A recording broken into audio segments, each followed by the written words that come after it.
Okay, we're officially at 8:30 p.m. Grab a seat. Welcome everyone. My name's Ron. I'm an alcoholic. How you all doing tonight? A couple quick announcements. You know our food and fellowship is laid out here at 8 p.m. every night, so try to get here and hang out with us. And there's the meeting after the meeting. Don't forget that. There's a few announcements to make. I actually taped the flyers on the wall, so it's really easy. You actually take a picture with your phone. You can take it with you. It makes it really simple.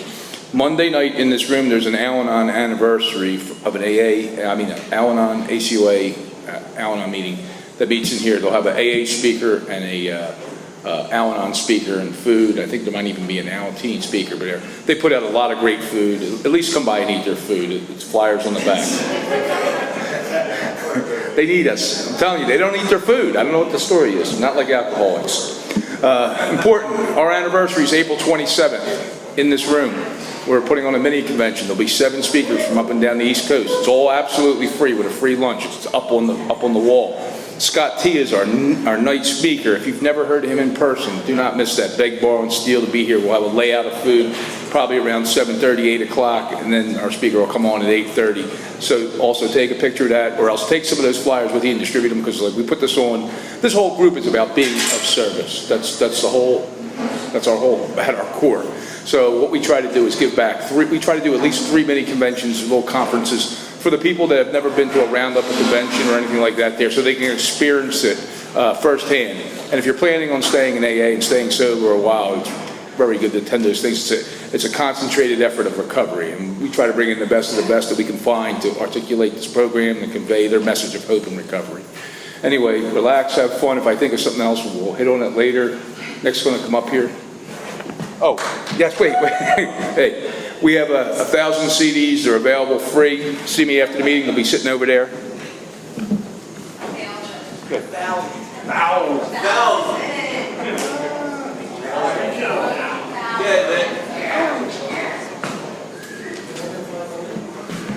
Good evening, everybody. My name is Nick. I'm an alcoholic. Welcome to the Conscious Contact Speaker Group of Alcoholics Anonymous. This is a 1-hour speaker group that meets every Saturday night at St. Paul's Lutheran Church, 301 North Main Street in Doylestown, Pennsylvania. The business meeting for this group meets every Saturday at 7 p.m. until 7:30 right here. The purpose of this group is to provide a consistent message of hope and recovery through God reliance and service to others through the practice and teaching of the 12 steps. We record all speakers so that others may benefit from their message of recovery. If you wish not to be recorded, simply ask. This is an open meeting of Alcoholics Anonymous. The group would like to welcome everyone, especially newcomers. Is there anyone new or from out of town that would like to introduce themselves with their first name? Yes, sir. Matt. What's up? What's up, Money Matt? What's up, Nick? Welcome. Yes, sir. My name is Billy. I'm an alcoholic. What's up, Billy? Welcome. Hi, Nat. Welcome. Hello. I'm Selena and I'm an alcoholic. Hi, Selena. Welcome. Gigi, alcoholic. Hi, Gigi. Welcome. Welcome. Welcome. Welcome. Hi, Becca. Welcome. Hi, Kendall. Welcome. Excellent. Okay. The Conscious Contact Speaker Group encourages sponsorship. Would anyone with working knowledge of the 12 steps and is willing to sponsor, please raise your hands. Awesome. Are there any announcements from the floor for the good of AA? Oh, yes, sir. Daryl, that's a Hey, Daryl. Monday, April 15th, Media Speakers Group is having their anniversary. The meeting starts at 6 p.m. There's an Al-Anon speaker, Terry E. from Morristown, New Jersey, and Myers Raymer from Texas. Please get there early. It's going to get packed away. Free food and fellowship, by the way. April 15th. Sunday. Yes. Go ahead. Hi, Annette. Hi, Annette. Libertyville Roundup is coming to Philadelphia Clarion down by the airport, June 21st, 22nd, and 23rd.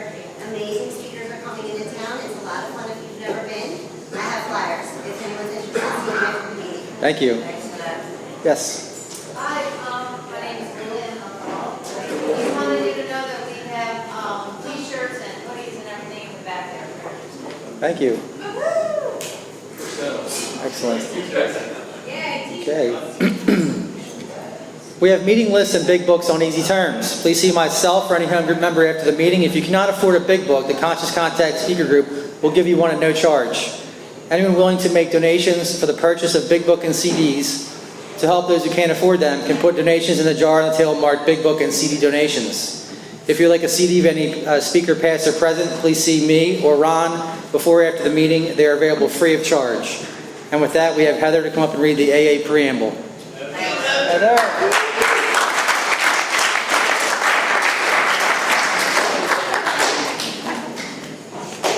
My name's Heather, I'm an alcoholic. The AA Preamble. Alcoholics Anonymous is a fellowship of men and women who share their experience, strength, and hope with each other that they may solve their common problem and help others to recover from alcoholism. The only requirement for AA membership is a desire to stop drinking. There are no dues or fees for AA membership. We're self-supporting through our own contribution. AA is not allied with any sect, denomination, politics, organization, or institution, and does not wish to engage in any controversy, neither endorses nor opposes any causes. Our primary purpose is to stay sober and help other alcoholics achieve sobriety. And Louie is going to come up and read the 12 steps of recovery. You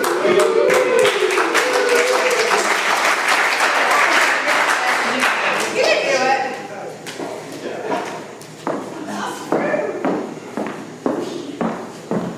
I'll try to read as fast as that. Hi, I'm Luli. I'm an alcoholic. These are the AA 12 steps of recovery. Step 1, we admitted we were powerless over alcohol, that our lives had become unmanageable. In step 2, we came to believe that a power greater than ourselves could restore us to sanity. In 3, we made a decision to turn our will and our lives over to the care of God as we understood Him. In 4, we made a searching and fearless moral inventory of ourselves. In step 5, we admitted to God, to ourselves, and to another human being the exact nature of our wrongs. In step 6, we were entirely ready to have God remove all these defects of character. In 7, we humbly asked Him to remove our shortcomings. In step 8, we made a list of all persons we had harmed and became willing to make amends to them all. In 9, we made a direct amends to such people wherever possible, except when to do so would injure them or others. In 10, we continued to take personal inventory, and when we were wrong, promptly admitted it. In step 11, we sought through prayer and meditation to improve our conscious contact with God as we understood Him, praying only for the knowledge of His will for us and the power to carry that out.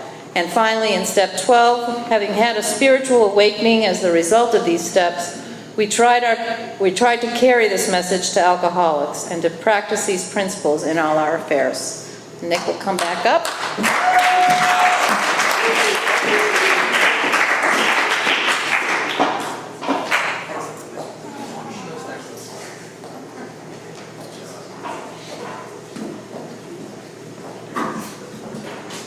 We have a 7 tradition which states every AA group ought to be fully self-supporting and declining outside contributions. At this time, I'd like to pass the baskets. We have no dues or fees, but we do have expenses. This group provides many services, and your donations cover rent, big books, CDs, events, and workshops. I'd like to, again, thank anybody who puts any work into this meeting. A lot goes into it. Thank Annette for the hot dogs. They're always delicious.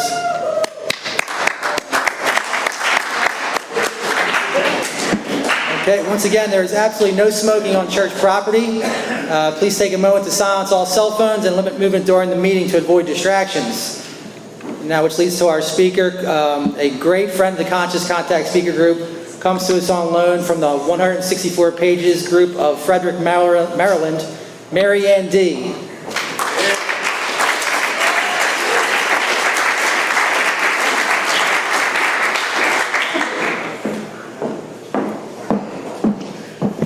Ooh, there's a lot of people here. You can't see that when you have your back facing the room. Hi everybody, I'm Marianne D, and I'm powerless over alcohol. I do have a sobriety date. It's February 20th, 2013, and for quick math, I just celebrated 6 years, and that's nothing short of a miracle. That is not my first sobriety date, and I'll tell you about that in just a minute. I want to thank everyone who's in this room. There's an energy in this room that you can't find many places because I looked for it most of my life. There's an energy of like commonality of people helping other people, of just excitement to be here and be sober. And at 8 o'clock, 8:30 on a Saturday night, like, that's something big. If you're new here, I hope that you get a couple of things. I hope you find some hope. And if you don't find it from me, I hope you reach out to the person sitting next to you and exchange phone numbers. I hope that you let people know that you're new. And when you get that number, please use it. We are there for you. We're there to answer the phone. And we're here to show you how we get sober. And then how we stay sober on a daily basis and live this life that we're given with these principles that are laid out in this book. I have a home group. As a matter of fact, I moved on Tuesday, so my home group has been since Tuesday. And so it's been my home group for like 5 days. My home group before was the Marley Tuesday night group in Glen Burnie, Maryland, and that was my home group for 6 years. And what I'll tell you is, for a girl like me, moving is a struggle. I feel like I'm a baby and somebody ripped my security blanket away, because my AA was there, my people who I was accountable to. And now I'm around all of these new people. And I don't know about you, but I'm the girl that'll do just enough to get by if I can get away with it. So today, I want to thank Ron for having me come and share, because God knew I needed to be here and not sitting at home looking at a mound of boxes that need to be unpacked and finding a million reasons not to go to a meeting. So my job here is to tell you a little bit about what it used to be like, what happened, and what it's like now. And what I'll tell you is, my father just in November celebrated 19 years of sobriety. My brother, who's 11 months older than me, has 14 years of sobriety. And my little brother, who's 11 years younger than me, is serving a 40-year prison sentence as a direct result of this disease. My family is full of alcoholics and addicts and the codependents who love us and enable us to death. And that's where I started. I don't have a first drink. My parents used to put liquor on my gums when I was teething, and if it quieted me down, they probably did it more often than should, and I liked it a lot. I have pictures of me like 3 years old eating steamed crabs with my own Rolling Rock pony bottle. You know, I'm from Baltimore, that's what we do. And my dad always had a beer, my father. And I'll get to it later. Like, we've gone through a huge process in my sobriety of forgiveness, but my dad was the kind of drunk that, like, I would come home as a kid and there could be a pony in the backyard, or there could be dad with a belt. And there's never any rhyme or reason, never any in between. And I didn't know what I was going to get. And at a young age, I started trying to predict what my dad was going to need before he even knew that he needed it, so I could make sure that he didn't get into a bad mood. But I didn't know that he was an alcoholic, and when he puts alcohol in his body, he loses the ability to make a good decision. And there was nothing that I could have done to stop that man from drinking, or stop that man from abusing us, or stop that man from doing exactly what he was going to do when he was in the throes of his alcoholism. So my brother and I used to fight over who was going to run to the refrigerator and open up the refrigerator and get Dad's beer. And, you know, you'd like shake it up a little bit so it'd foam, and then you'd have to slurp the foam off the top. And like, that's just what we did. And the parents were always like, I don't know about your family, but I come from a Catholic family, and we drink for weddings and funerals and baptisms, and like anything Friday is a good reason to drink. And so when I was younger, all I could think was that I wanted to be grown up. I wanted to be grown up, and grown up meant drinking, because that's what was always around me. So my mom and my father divorced when I was very young. It was very, very abusive, and I lived with my father for a while. And when my father and his second wife split up due to his alcoholism, my mother came and took me away. And when she took me away, she left my brother, who's 11 months older than me, at my dad's. It was some kind of agreement they had.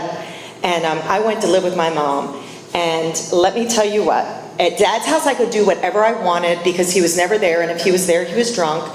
And at Mom's house I had rules, and I had parents at home, and they cooked dinner every night. And I had a sister who was 6 years younger than me that I barely knew, and I was thrown into this family. And in this family, they still drank, they still smoked funny stuff, like stuff was going on, and it wasn't a secret, but it wasn't to the extremes of the alcoholism. And I was 9 years old. And I couldn't stand it. And I couldn't stand my stepfather because I thought like how mean he was. And he made me do dishes and he made me babysit my sister and like these things. And I have to tell you that I would have done anything to live with my father, to live with that alcoholic, to seek the attention that I was never going to get from him. And so at the age of 13, I went to visit my father for the weekend, and my father was on one of his benders. He was sober when he picked me up, and then somehow he stopped to buy a 6-pack of beer on his way home. And you know how we do, we're off to the races. So he leaves me, and my brother is stuck with his sister, who's 13 years old, and my brother takes me out, and I remember getting drunk for the first time. I remember drinking warm Budweiser and thinking this was really gross, but I like the way it makes me feel. I remember smoking some funny stuff out of a Budweiser can fashioned into a smoking device, and I remember barely losing my virginity on the same night I was 13 years old. I'm not proud of that, but I have to remember the very first time I put alcohol into my body, I lose the ability to make a good decision. And what I'm standing here to tell you tonight is that my drinking ends just the way it starts. From the age of 13 to 19, I drank as much as a 13 to 19-year-old could. I lied. I stole my parents' alcohol. I will tell you, if you take early times and you mix it with Coke, it's still horrible. I will also tell you, if you fill it up with sweet tea and put it back in the cabinet, when your father goes to drink it later, there will be mold, and you will get in trouble. But you know, like, those things don't stop me from drinking. Those things make me think about my drinking and try to plan better next time, because I'm not a quitter. Now, my father has been in and out of Alcoholics Anonymous my whole life. They say that we all have a walking big book in our life and we just don't know it.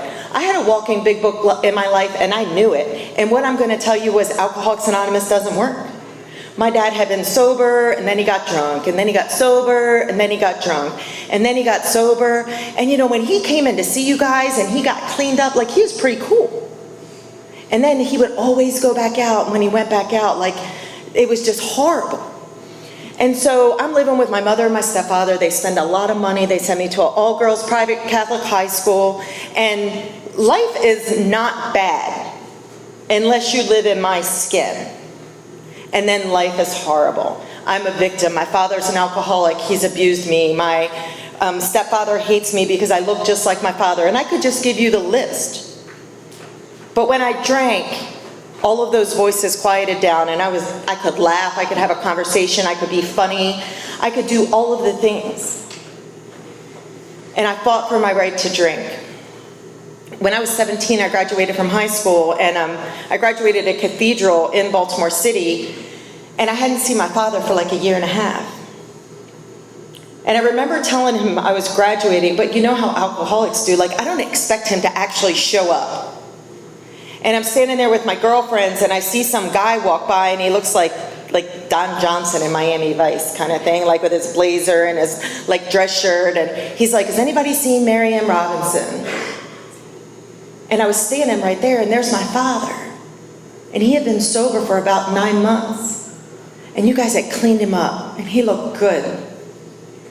And all I could think was, maybe now I'll get my dad back, right? So from 17 to 19, I did great things. Like, I moved out of my parents' house, and I moved down to Baltimore City, like in the hood, like the real hood. And I used to walk up and down the streets, and I would go out drinking. And I don't know about y'all, but I'm a blackout drinker. And I don't know if it's the first drink that makes me black out or the 21st drink. But somehow I'm going to black out, and I'm going to wake up, and I'm not going to know where I am, who I'm with, what I did, how I got there. You know, and this was way before, like, I even drove or had a cell phone. Like, this was like back. So I'm doing these things, and I'm walking up and down the streets in Baltimore City, and you know, I'm the girl that wishes somebody would and then gets mad when they do. And so, like, that's my attitude, right? I'm walking down the street, and I'm like, I'm so miserable in my own skin, and I'm like not even 19 years old yet, and I'm miserable. And so my dad and I kept this relationship where he watched me drink and I watched him get sober, and I would go to his anniversaries, and I would go visit, and I would go to his AA meetings. And he lived in Georgetown in Washington, D.C., and then I would always go to the bar afterwards. And he would inevitably get the call to come and pick me up because I got drunk and fell down the steps in the Crazy Horse, or I got in a fight or something, like something bad always happened. And when I was 19 years old, my dad walked into Hammerjack's in Baltimore, and he found me dancing on the bar for a free drink. So he looked up at me, and I don't know about your dad, but my dad had this look like, you better get off the bar before I yank you off by your hair. And, so I climb off the bar as diplomatically as I could. And my dad took me to his house in Washington, D.C., and he took me to my first Alcoholics Anonymous meeting, and it was in July of 1990. I was 19, almost 20 years old, and you guys were so nice to me, and you were welcoming, and you were like, Marianne, come, please, have a seat. You gave me phone numbers, and that was before we had cell phones. Long distance was very expensive. So I'm going to tell you a little bit about that time. I listened to what you said. I liked what you were doing for my father. I liked what you were doing for my brother. My brother, who was 11 months older than me, was sober at the time. But I compared out. I listened to the steps. And, some pretty crappy stuff had happened to me. Like, I had been sexually assaulted twice within 6 weeks. I had, been abused my whole life between my father and my stepfather, beating, physical abuse. And I just felt like I was very unloved and unworthy. So when you started talking about God, I didn't know about your God, but my God, it was punishing me for something I had done wrong. And I didn't know what I had done to make the man upstairs so mad, but he didn't like me. And so, I wasn't willing to believe that. And then it said something about a fearless moral inventory, and I didn't know what one was, but I wasn't doing it. And then I saw something about making amends, and I didn't know what it was, but I knew it had something to do with saying I'm sorry. And all I could think of was, if you had heard everything that had happened to me, you would understand the reason I drank the way I did. And that was it. So I didn't do your steps. I didn't get a home group. I didn't get a sponsor. And it says in our literature that we can stay sober for a period of time. And when a drink presents itself, we'll have no defense against the first drink. And that's my experience. I did not pick up a drink until October of 1997. In that time, I did the next best thing, was I met an alcoholic, and I married him, and I managed his drinking for 7 years. We brought 2 children into the world. He was in the military, so we moved around a lot. We moved from Woodbridge, Virginia to Chanute Air Force Base in Illinois, Pope Air Force Base in North Carolina. And I was the token wife that didn't drink and got to drive everybody around, and people needed me. And I used to sit on a pedestal and think I was better than other people because I didn't drink. And I didn't know what I didn't know. So in 1997, I stopped being able to control his drinking because he is an alcoholic. I diagnosed him. He did not diagnose himself. I just want to put that on the record in case he ever hears this. But anyway, when I stopped being able to control his drinking, I became restless, irritable, and discontent. I became uncomfortable in my own skin. And the marriage broke up. And what's a girl like me do when the marriage breaks up? I go to the bar. Because the bar is where it's at. The bar is where people tell me things like I'm pretty and I'm nice and they want to talk to me, and I don't drink, and I get to drive every drunk person home. Sometimes to their home, sometimes to mine. And I used it as a tool. In October of 1997, I was walking across the bar, and this guy, Lee W., comes up to me and he says, Marianne, it looks like you've had a bad day. Can I buy you a drink? I want you to know that never once did I think that you're an alcoholic, you shouldn't drink. I thought, I quit for 7 years, I could do it again whenever I want. I remember what I was wearing that night, and I remember what he was wearing, and I remember what I drank, which was looking back, how weak was that? But, I thought I earned my right to drink. I've taken care of an alcoholic for 7 years. I raised these kids. I'm doing all of these things.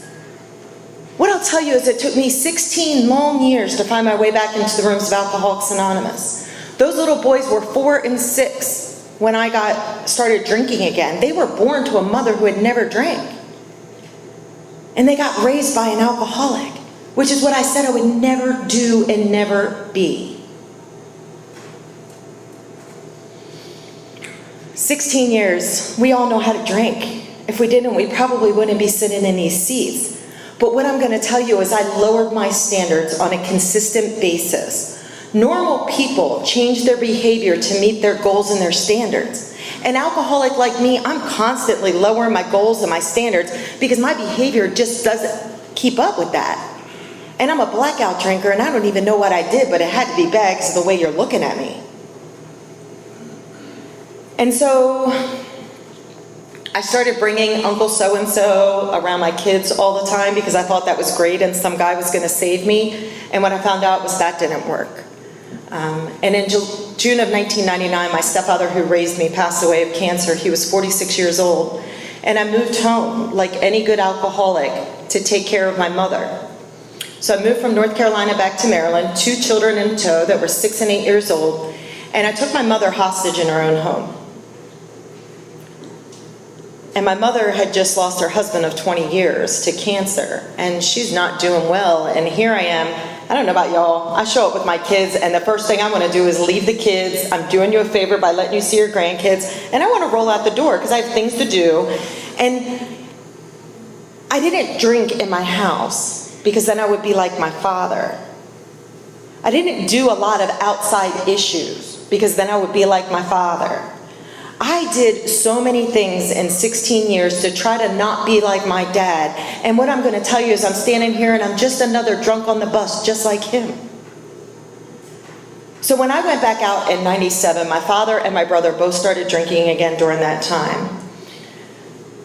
My father came back in 99, and right about the time I moved here back to Maryland from North Carolina, he moved back to Maryland from LA. And he was getting sober, and I'm getting drunk.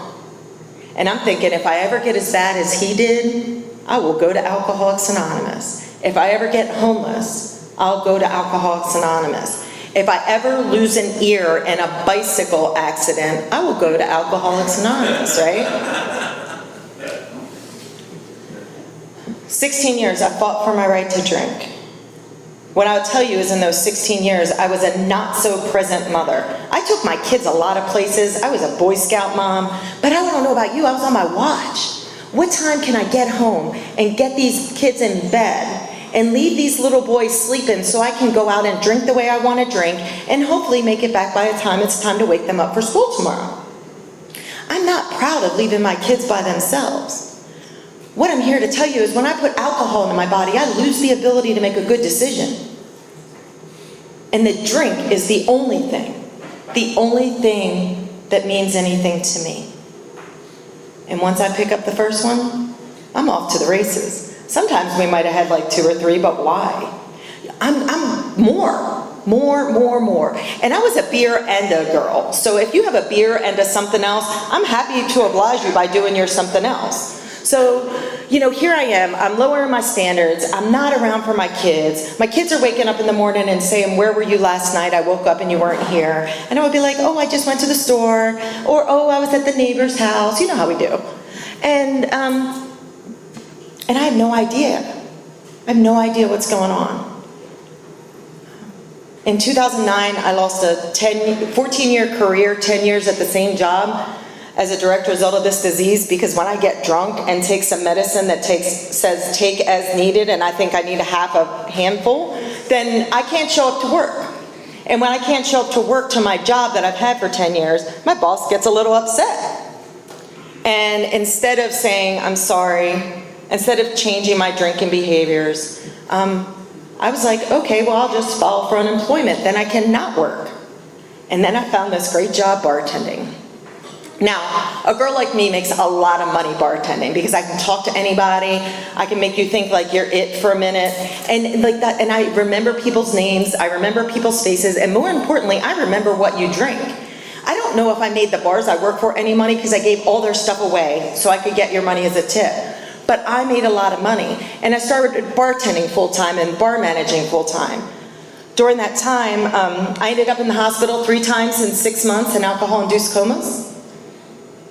Just a little brief highlights, the Reader's Digest version.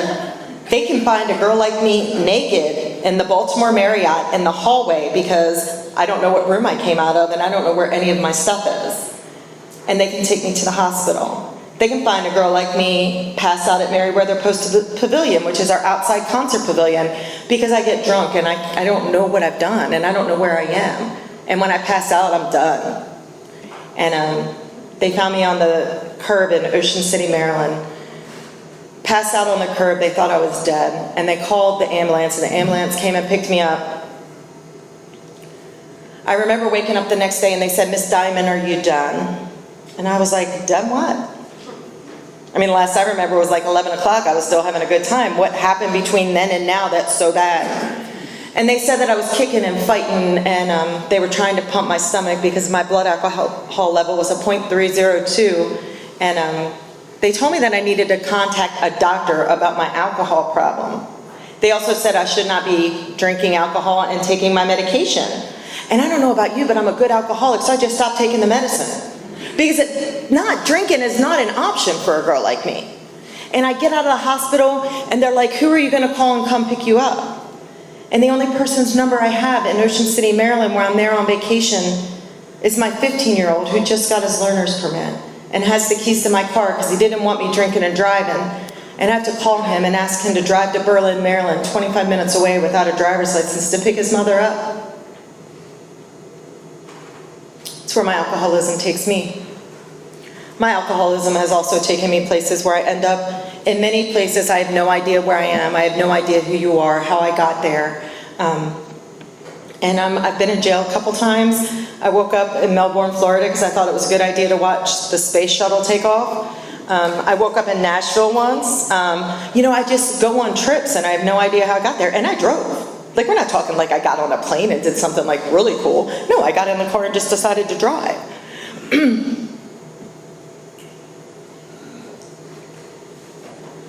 By the time I got to Alcoholics Anonymous in 2013, what I will tell you is this. I hated myself. I woke up every single day mad that I was alive.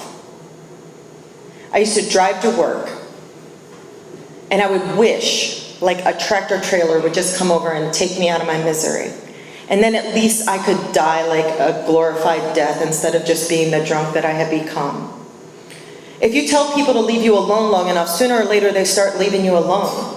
And I was not getting invited to family gatherings anymore, family vacations, holidays, not because I would show up and act like a fool, because I just wouldn't show up at all. They weren't worth my time. And I would be on my watch because I knew what time the bar opened and I was going to be at the bar because God forbid I missed something at the bar. I would be the person to sign up to work every holiday because I wanted to be in the middle of the action. I wanted to be with the people like me who felt all alone in this world. God had other plans for me. I did get a DUI in 2002. I got another one in 2012. One was in Virginia, one was in Maryland. Somehow Maryland didn't find out about the Virginia one, and I was not going to be the girl that told them. And I don't know, I just thought, well, maybe I won't drink and drive anymore. And that only lasts for a little while, because when I pick up the drink, I lose the ability to make a good decision, and sooner or later I'm violating my own standards again, and I'm drinking and driving, and I know that I'm going to end up in jail. But I'm not willing to do anything about it. My whole life is centered around drinking. I'm managing a bar at this time. I'm ordering their liquor, for God's sakes. And I'm helping myself to whatever I wanted. And I would drink while I was at work. I would get off work and the happy hour people would be there, so I would get happy with them. And they would go home, and the next thing you know, I'm at some bar and the lights are on, and I don't know where my money is, where my car is, where my purse is, where my phone is, and I surely have no idea where my dignity is. January of 2013, a friend of mine from North Carolina who drank the way I did, and that's why we were such good friends, called me and she said, "Marianne, a friend of mine's band is playing in Greenville, South Carolina, and it's a major rock band." She was like, "Do you want to go with me? Meet me there and we'll get backstage passes." Dude, I don't know about you, but I'm on the plane. I'm on the plane. I spend my bill money to get on the plane because it's a last minute plane ticket. I fly to Greenville, South Carolina, and she picks me up. And she says, "Marianne, I got you a 6-pack of beer." And I looked at her and I was like, "What are you going to drink?" I don't know about you, but a 6-pack is not going to last me long, and I'm not sharing mine, but I'm willing to share yours, and I need to know what my options are. And she told me she hadn't had a drink in 34 days, and I said, "Don't worry about that, we'll fix that this weekend."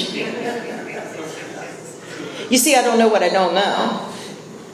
And I'm not willing to ask, because I don't want to know what I don't know most of the time. And She said, Marianne, I don't plan on drinking. I've been going to Alcoholics Anonymous. And she said what you can say, but no alcoholic wants to hear. You can drink if you want, just don't embarrass me. Well, here's the deal. I don't know if it's the first drink that makes me black out or the 31st. So I don't know like where the blackout point is. And then like I always overshoot the mark. So like when does embarrassing come in?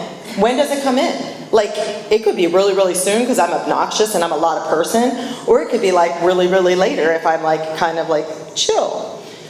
Anyway, I'm obsessing about drinking this whole trip, but I'm watching my P's and Q's because I don't want to be that girl.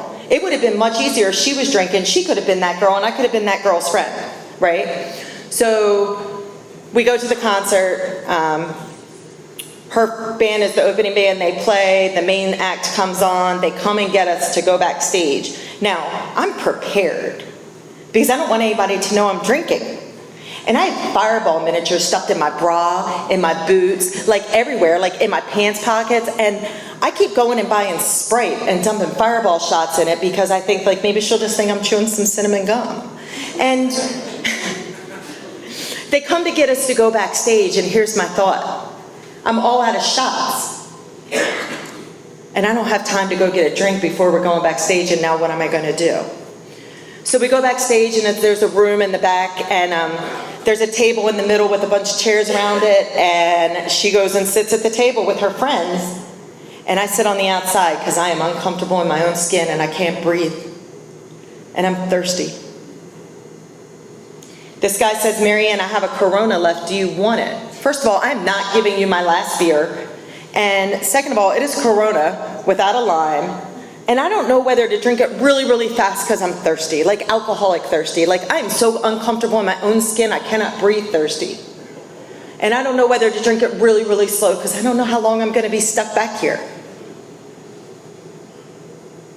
Alcohol had become a full-time job for me without my permission. And I look up, and in the center of the room, a bunch of people are sitting around talking about what it used to be like and what happened and what it's like now. Every person except for me and a guy in the crew, another woman backstage, were all in the 12-step fellowship. They were all in some stage of recovery. And they were laughing. And they were having a good time. And I was so uncomfortable in my own skin because I had absolutely nothing in common with those people. And there was nothing worth laughing for in my life anymore. And I couldn't wait to get out of there. And when we got out of there, she said, what do you want to do? And I'm like, go to the first bar. You know, and I'm like, I ordered 2 beers and 2 shots, and the guy looks around, and I'm like, oh no, they're both for me. You know, but like that's what I need to do. I need to try to shut that voice up. Because I've seen something that I can't unsee. And drinking does it for me every single time until it stops working. And alcohol did not work for me that night. The next morning, I had to be at the airport at like 1 o'clock, and she dropped me off at the airport at like 10:30 in the Bible Belt of Greenville, South Carolina. Now picture this. I'm slightly hungover, maybe still a little bit drunk.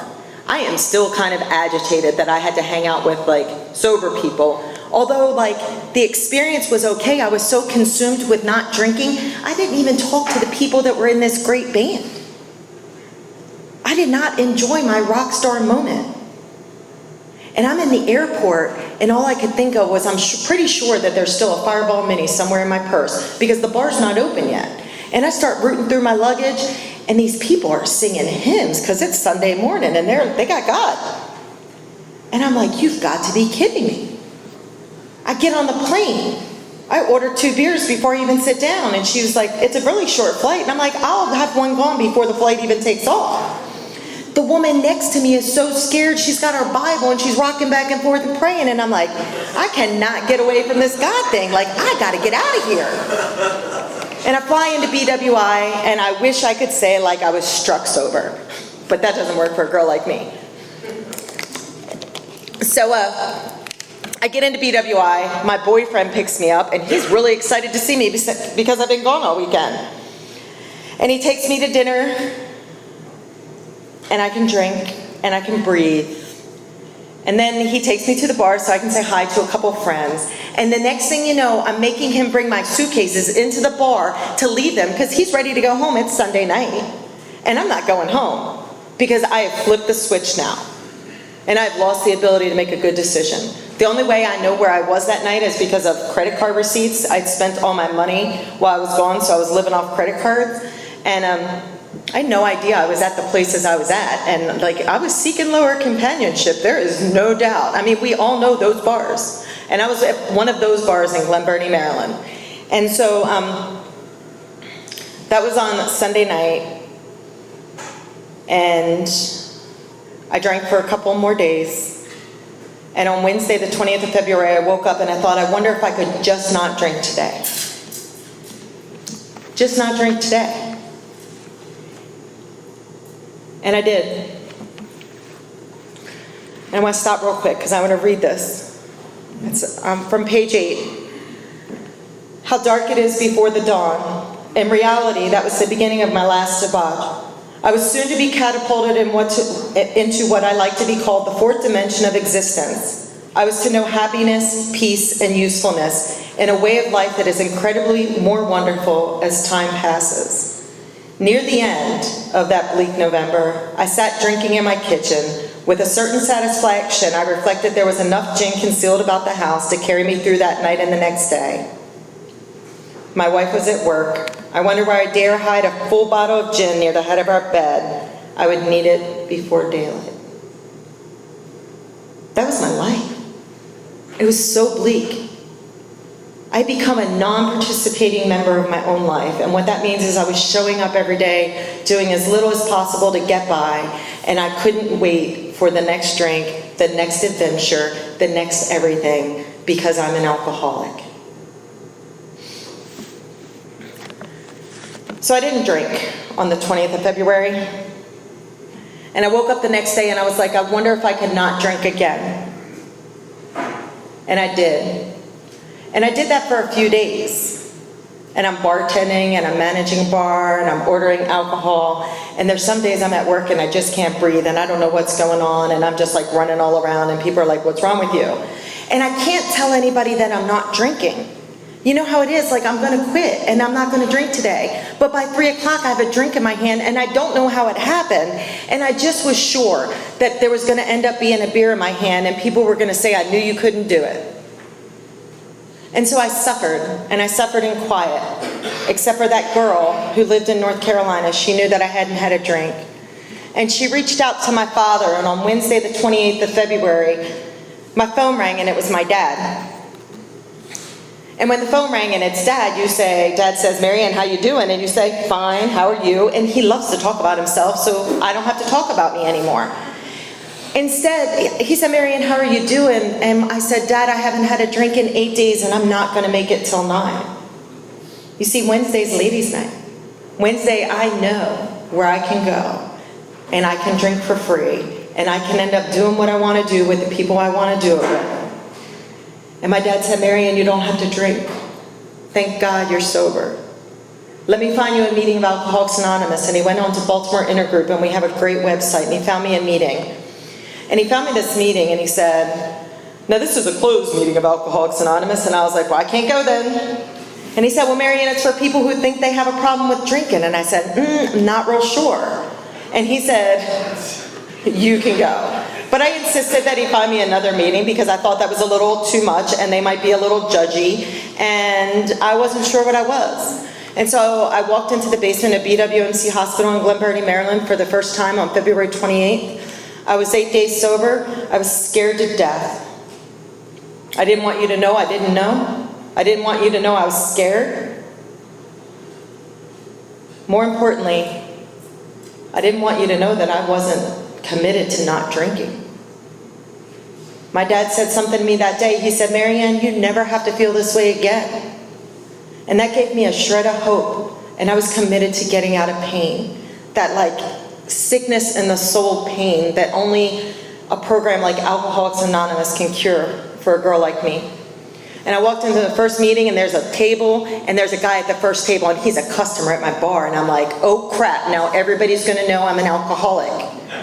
So the joke is, I'm the only person who doesn't know. Everybody else is well aware that I'm drunk. And, you know, my journey with Alcoholics Anonymous started there. What I'd like to tell you is that I was not committed to not drinking. I was committed to getting out of pain. This girl, Becky, who was a bartender, became my first sponsor. And she wanted to do the steps right away. And I said, can I just get used to not drinking yet? Like, it's hard enough to go to work and not drink, much less do these steps. And she said, Marianne, if you don't do the steps right away, you're going to drink again. And if you drink again, you're going to die. What I will tell you is in 2 weeks that God had separated me from alcohol. I didn't want to die anymore. And that was a miracle. I didn't want to live, and I didn't know how to live. But I didn't want to die. And so I started doing what Becky said because I didn't have a plan B anymore. I had exhausted all of my options. And I started doing step work. And step one, you know, I knew I was powerless over alcohol when I thought about it. Like, I knew in my heart of hearts that the gig was up. But this whole life unmanageable thing, like, I still had a house and a car and a job. And I was ready to talk myself out of being an alcoholic because that's what I like to do. And Becky had me put some stuff on paper. And what I'm going to tell you is Marianne Diamond does not look good on paper.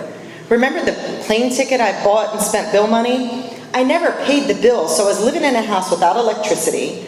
I had lost a 14-year career, and now I'm tending bar full-time and running stuff, and I think that that's, I don't know, like something to be proud of, maybe. You know, I've been in the hospital 3 times in 6 months. My kids have practically raised themselves, and I wasn't a participating member of my life or my family. Becky had me go on to step 2. And I was like, dude, like, God doesn't like me. When I got here, I did not think I was worthy of God's love. I did not think I was worthy of your love. And Becky took that off the table for me, and she said, Marianne, why don't you pray to my God until we can find you one of your own? And I started praying to Becky's God, and what I'm going to tell you is I did it out of spite. Dear Becky's God, keep me sober today.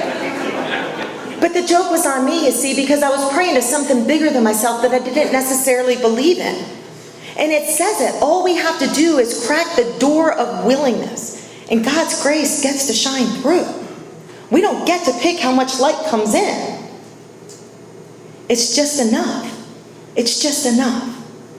And I went on and I did third step with Becky, and I did step 4 and 5, and I could not wait to write down every person who had ever hurt me and what they did to me, and I still have it. My resentment list was like 20 pages long. And like my harm was like 1 page, and my fears were like 2 fears. Like I didn't want to go to jail. 3. I was afraid of the IRS, and I was afraid of being homeless.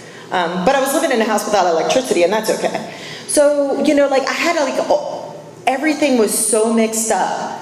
But the way Becky walked with me through this is that she showed me that a lot of stuff on my resentment list really should have been on my fear list and should have been on my harm list. And that when first of all, she had me do my 5th step on April Fool's Day. And we sat down, and I couldn't wait to tell her, like, everything that ever happened to me. And she said, now we're going to talk about your part in it. And I was like, what? You know, but what we did that day was we talked about the things that happened, and we talked about the things that didn't really matter. She talked about the 4th step as like Santa walking around with a sack on his back full of bricks. And what I got to do in the 4th step was I got to take each brick out, and I got to look at it and see why I was carrying it. Why did I think it was that important? And in the 5th step, I got to discuss it with her. And then I got to make a choice on a daily basis whether I want to put it back in the sack and carry it around and be defined by my past, or if I wanted to be free from those things. And Becky gave me those tools. I thought 6 and 7, like I couldn't wait to get there because it was like 2 paragraphs, and I'm a quick study, and I thought, like, I can't wait. But what I'm going to tell you is my character defects are like the whack-a-mole game. Like I get 1 down and 2 pop up, and it is like a constant struggle. When I got here, I didn't have anything good or nice to say about anybody unless you tipped me well. And I was praying for bad things to happen to people all the time. I was living as a victim of my own life and my own circumstances. And what I'll tell you is today I pray a lot more good than I do bad. Today, I do a lot of things out of love, a lot of things out of service, a lot of things because I believe that you're a good person and I want to see you succeed instead of for selfish and self-centered reasons. Step 8 and 9, I didn't think I hurt people. I paid my own bills. I didn't ask people for much money. And I took my mom on a bus trip to Atlantic City and we were walking down the boardwalk and she said, "Marianne, what did you do?" I was like, "What do you mean?" I didn't even tell her I wasn't drinking. My son told her. And she said, "Did you kill someone?" I didn't know that I was robbing my mother of her peace of mind every single day. When she called me and she would be like, "Are you okay?" And I'd be like, "Of course I'm okay. Why are you asking?" You know, or I would rush her off the phone because I was just too busy. All she wanted to know was that her girl was being taken care of and was taking care of herself. And I did not give that to her. People told me that I needed to start calling my mother on a regular basis. I needed to tell her I was going to come see her. And then I actually needed to show up. She told me that I needed to start dating my children who were 20 and 22 and didn't want a lot to do with me. I had to do things for them, like cook them dinner. I had to show up and I had to be present. And when they were mad at me and wanted to tell me all about myself, sometimes I had to listen. 10, 11, and 12, what I'll tell you is I work those every single day. I try to take a daily inventory, but most of all, when I do something wrong, the hair stands up on the back of my neck because I have this thing in 6 years called a God conscience. And I know before it comes out of my mouth that it's not something that a woman of dignity, grace, and deliberateness is supposed to say. What I will tell you is that most of the time I can stop. Sometimes I do not, and I end up harming people with my words and my actions. But I have a program today that allows me to make amends directly as they happen so I don't have to walk around with that baggage every single day. When I got here, I didn't even have a God of my understanding. And today I pray all the time. I got a bunch of anxiety sitting in here, so I went outside and I prayed before this meeting. That's progress for a girl like me, and that's what it talks about, progress, not perfection. I now believe that God kept me alive and safe for a lot of years, my running when I should be dead. Step 12, service is my favorite. I was the outreach chair for Baltimore Area Intergroup. I just recently moved to Frederick, so as soon as I get settled, I want to get active in their intergroup. I sponsor women. I go to jails and institutions. And what I'm going to tell you is those people are doing my time. Rehab is not a part of my story, but it should have been. I just didn't know I was that sick until I started getting well. What I'll tell you is Alcoholics Anonymous is the only thing in my entire life that has allowed me to be reasonably comfortable in my own skin. Today, the woman that stands before you is not that little scared girl that came into this room 6 years ago. When I got here, my father was the top of my resentment list. I could tell you every time he ever let me down and every time he ever disappointed me. My first sponsor said, "Marianne, can you believe that your dad did the very best he could with what he did?" And I was like, "Nope." She said, "Can you pray for the willingness?" And I said, "Nope." Did the steps again. She said, "Well, can you pray for the willingness now?" So I started praying for the willingness to be willing to try to make amends to this man and try to forgive this man. One night I was in a meeting and someone said that they figured out that if they wanted their children to forgive them for being a horrible mother, they had to be willing to forgive their father for being a horrible father. Exactly. Hit me in the gut and I started crying. And I knew then that I had to try to forgive him under any and all conditions. Like, I had to be seeking. This wasn't something that was going to happen overnight. And I remember I went back to school because I couldn't bartend for the rest of my life and still stay sober. I was selling a little piece of my soul every single day because I don't like getting people drunk. It wasn't even that I wanted to drink, but I don't like getting them drunk because then I have to deal with them. And I stopped giving stuff away so people didn't think I was that nice anymore. And someone talked in a meeting about going back to school. And when I was a year sober, I went back to school. In 2015, I got an associate's degree. And Mother's Day of 2017, I walked across the stage of University of Maryland with a bachelor's degree. And that father flew up from Florida to watch me graduate. And I realized right then that I just wasn't mad at him anymore. Since 2017, my life has been anything but peaches and cupcakes and rainbows. My youngest son was diagnosed with schizophrenia.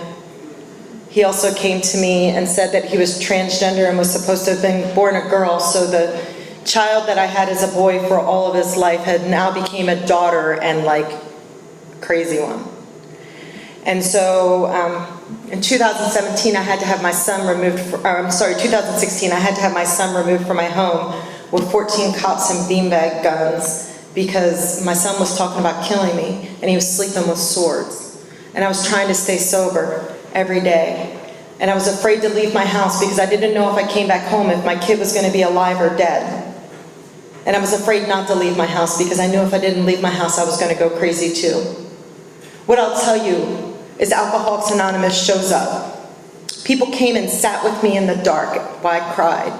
They went with me to the psych ward to see my kid because I didn't know whether my kid was going to yell at me or even let me in. They took me to meetings. They loved me through this. I've never met a group of friends that loved me as much as the people in Alcoholics Anonymous loved me. At the end of that year, I made myself homeless because I couldn't live with my kid anymore. And I never thought like I would get sober to be homeless. Or I would get sober to like do these things and like put my kid out on the streets. But what I'm going to tell you is that I couldn't enable him anymore. My living amends had been expired. And so what I did was I stayed at a friend's house for about 6 months. And my child moved to South Carolina. At the same time, my older son went in the Navy and he now serves our country. So I get like this amazing pride when I think about my first son, my oldest son, and then my youngest son. Like I just have a pain. The child hasn't talked to me in, this week was 1 year. What I'm going to tell you is that you can get and stay sober under any and all conditions. You're going to find a way, or you're going to find an excuse. For me, I knew that I can't successfully drink.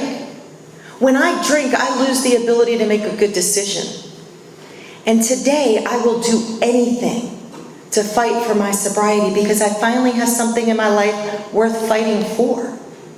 I will fight for myself because I can't live in a chaotic environment. I can't live and grow. This move, I just moved this week, like 30 minutes from where I was living, it's a place where I can grow. I just got a new sponsor. I've had the same sponsor for years and years and years. I don't want to be comfortable anymore. I want to walk through the door and be a woman of dignity, grace, and deliberateness. I want to challenge myself to be the best Marianne I can be for all the days I lowered my standards, for all the days I was that girl. If you're sitting here and you're thinking about going out to drink tonight, let me tell you I'm just as eligible as you to pick up a drink when I walk out this door. We're all just an arm length away. Today what I have is a daily reprieve based on the maintenance of my spiritual condition. And as long as I stay prayed up, I get to meetings, I'm working these principles in my life, I have a chance at making it to midnight with another day of sobriety. And so do you. Give yourself a chance. Let us love you, let us help you, let us show you what we did to get to where we are, because one day you could be here too. Thanks for letting me share.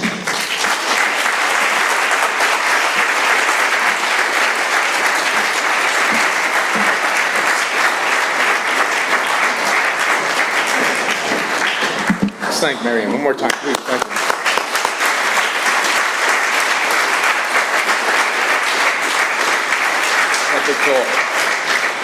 We have a whole great lineup this whole next month, April. We got Dave D coming up from Bowie, Maryland. Do not miss that. Each week, it just seems like it never ends. It's a lot of fun here. If you want to help us clean up afterwards, we got to leave 7 deep, 5 across. They go up on the rack. Some help in the kitchen. Anyway, we have a nice way of closing. If you want to CD this one here, it'll be available next week, or at our sister group, which is a big book study on Thursday. The flyers are back there. Don't forget to grab a picture of that. Circle up. And don't forget the meeting after the meeting.